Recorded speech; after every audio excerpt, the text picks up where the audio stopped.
Nesse momento, tem produtores aguardando aqui para ir para a palestra e já tem outros lá no auditório da palestra. E nós tivemos a nossa equipe acompanhando a palestra.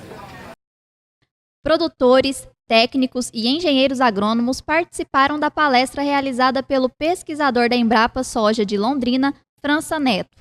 Com o tema Sementes de Soja de Alto Vigor, os participantes tiveram a oportunidade de conhecer mais sobre sementes de qualidade e os aspectos que são a base do sucesso da lavoura.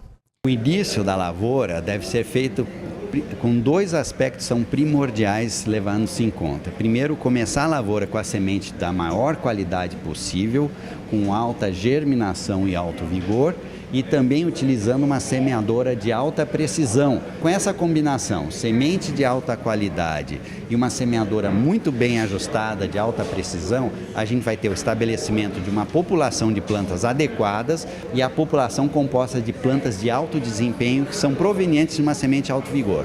França Neto deixou claro a importância de começar uma lavoura de soja priorizando a semente de vigor, já que a qualidade desta oferece aos produtores maior produtividade. Sabendo, e nós temos dados de pesquisa mostrando que você pode ter 10% a mais de produtividade, simplesmente para começar a sua lavoura com uma semente de alta qualidade, isso paga qualquer possibilidade de custo que o produtor tem uma tendência a falar que a semente é cara. Então, o produtor de semente ele tem que investir muitos recursos para ter uma semente de qualidade.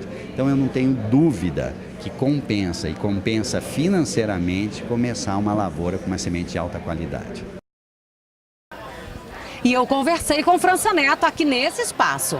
França, quando o produtor vai fazer um teste de germinação em casa? Isso é recomendável? Não é recomendável? Qual que é a principal orientação para ele? Bom, fazer um teste de germinação parece a coisa mais simples do mundo, mas não é. Requer técnicas, requer conhecimento para que a gente possa efetivamente avaliar o real potencial de um lote. E principalmente, muitos produtores, quando compram um lote de uma empresa, e normalmente a empresa produtora de sementes já tem seu laboratório, tem seus testes de canteiro esquematizados, a grande maioria já sugere que nem se faça esse teste em casa. E essa sugestão de que não fazer em casa é por medo de o produtor ter ali um resultado negativo?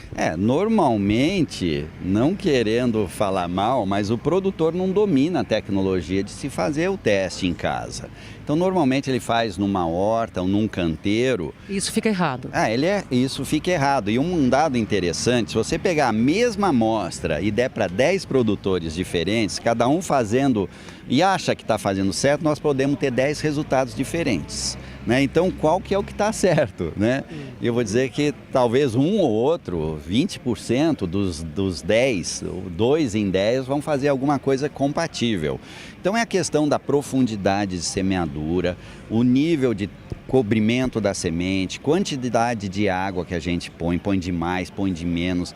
Às vezes você faz numa horta que já está infestada por fungos. Isso tudo pode afetar o desempenho da semente. E esses fungos, nós poderíamos dizer que seria ali pela riqueza de matéria orgânica que está presente naquele solo ali, uma umidade inadequada ou umidade excessiva? Exatamente, você falou exatamente isso. E eu ainda ponho um terceiro fator, que é a temperatura.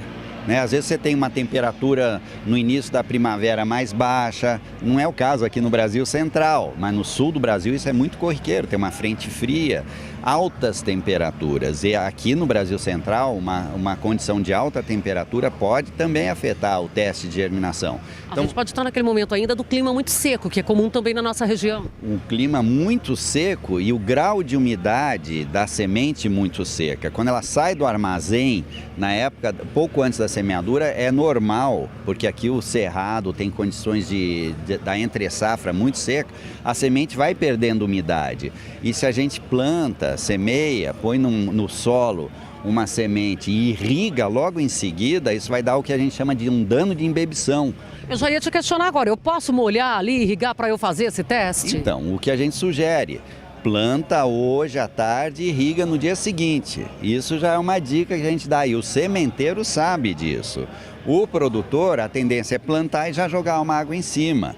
E isso daí, com a semente com um grau de umidade mais baixo, pode causar o dano de embebição que vai afetar drasticamente a germinação. Ele pode ter um resultado que não condiz com a verdade. Totalmente, vai ter um resultado muito baixo devido ao dano de embebição. O dano de embebição é caracterizado por uma raiz pouco desenvolvida. Então, nós que trabalhamos nisso há muitos anos, a gente sabe já desse problema. Então, a gente sugere que não se irrigue logo de imediato, plante, a semente vai pegar a umidade do solo, no dia seguinte, planta à tardinha, no dia seguinte irriga.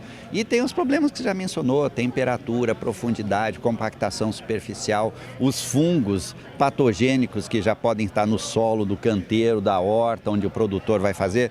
E aquilo que eu falei, se você entregar a mesma amostra para 10 produtores, é capaz que a gente tenha 10 resultados diferentes e às vezes nenhum deles refletindo a realidade, o real potencial do lote. E quando você fala desse lote, a coleta dessas amostras também é fator para fazer aí um resultado maquiado? Com certeza.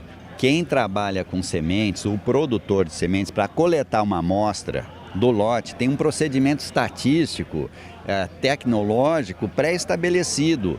Então você vai fazer uma amostragem de tantos sacos por lote, ou não for um big bag, tantos big bags por lote, com um amostrador específico que não causa dano mecânico. Tem alguns que se enfia na sacaria e vai causar dano à semente. Então já na amostragem você já pode estar não coletando uma amostra representativa do lote e pode estar causando danos à semente. É um outro fator que vai prejudicar ainda mais a avaliação real do potencial de germinação desse lote. Só abrir ali o bag ou o saco de semente, pegar um copinho de semente ali, isso não é suficiente? De jeito nenhum. Você está mostrando a parte superficial, você tem que pegar o meio, tem que pegar as laterais.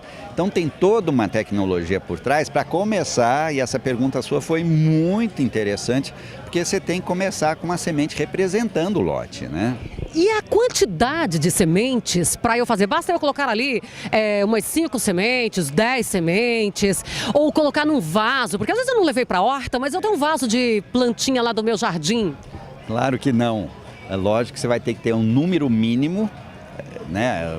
Tem número de repetições também? Tem número de repetições, pelo menos 4 repetições de 50 ou 4 repetições de 100 sementes, para a gente ter alguma coisa. Então, se você está mencionando tantos fatores, a amostragem, número de sementes, a condução do teste, olha quantos fatores que a gente tem que podem afetar o teste, que aparentemente é um teste muito simples, que é o teste de germinação, mas é muito complexo.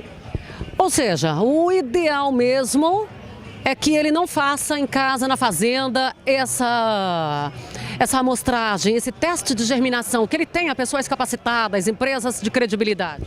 Existe uma tradição, né, do produtor fazer esse teste em casa para ele pegar confiança. Mas se você vai pegar, como você pode pegar confiança, você não está fazendo os procedimentos mais adequados. Então, o que se sugere? Você conhecendo a empresa de semente que você está comprando a sua semente e sabe que ele tem um bom sistema de qualidade e ele faz os testes canteiro, então confia no resultado da empresa. Outra possibilidade é você contratar, levar uma amostra dessa semente, uma amostra bem coletada, para um laboratório que presta serviço, e tem laboratório que faz teste canteiro, daí de acordo com os procedimentos adequados. Tá? Então existe essa possibilidade também. Mas fazer em casa, se quiser fazer, nós não somos contra, mas se quiser fazer, que tenha o conhecimento para fazer o teste corretamente. Ok, então eu acho que essa informação foi bem gostosa, bem importante. Não é proibido e nem vedado a ninguém fazer o teste de germinação em casa. Porém, que busque as condições mais adequadas. E a condição mais adequada seria aquela ideal, a de plantio. E simula. Na realidade é melhor que a de plantio, que no campo você vai ter flutuações de temperatura, a palhada, regiões com mais palhada, menos palhada, a quantidade de água, a profundidade de semeadura. Então você tem que dar no seu canteiro uma condição próxima da ideal, para você saber o potencial máximo de germinação que esse lote vai ter. E eu vou além. Hoje a gente fala muito em testes de vigor. Hoje diversos laboratórios no Brasil no Brasil Central, aqui também na região, já foram treinados na Embrapa Soja, em outras instituições, para fazerem teste como teste de tetrazole, teste de envelhecimento acelerado, teste de comprimento de plântula, que são testes de vigor que, além da germinação, nos dão um índice que hoje um lote de alto vigor, ele vai ser mais produtível no nível de campo. Então você pode ter produtividade de 5, 10% a mais só pela qualidade fisiológica dessa semente. Bom, então as informações com certeza vão contribuir para a tomada de decisão do produtor.